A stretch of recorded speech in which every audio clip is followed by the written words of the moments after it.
దేశ నిర్మాణంలో యువత పాత్ర ఎంతో కీలకమని గుంటూరు ఈగల్ ఐజీ రవికృష్ణ తెలిపారు. మాదక ద్రవ్యరహిత సమాజాన్ని నిర్మించడమే లక్ష్యంగా గుంటూరు జిల్లా పోలీస్ ఈగల్ టీమ్ విభాగం వారు డ్రగ్స్ వద్దు బ్రో, సైకిల్ తొక్కు బ్రో అనే కార్యక్రమాన్ని నిర్వహించారు. ఈ సందర్భంగా 500 మందితో సైకిల్ ర్యాలీ నిర్వహించారు.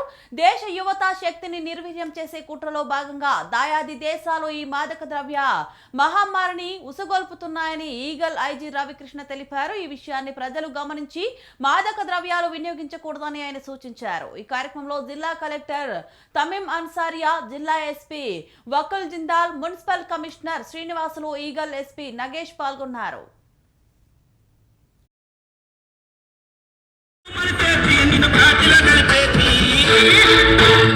గంజాయి మన బతుకుల గంగమవుతాదయో, అందుకే గంజాయి జోలికి పోవద్దయో. గంజాయి మన బతుకుల గంగమవుతాదయో.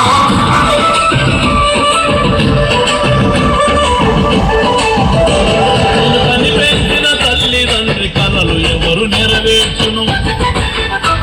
ఈ చదువుల సారం ప్రతిభ ఏమైపోవచ్చును?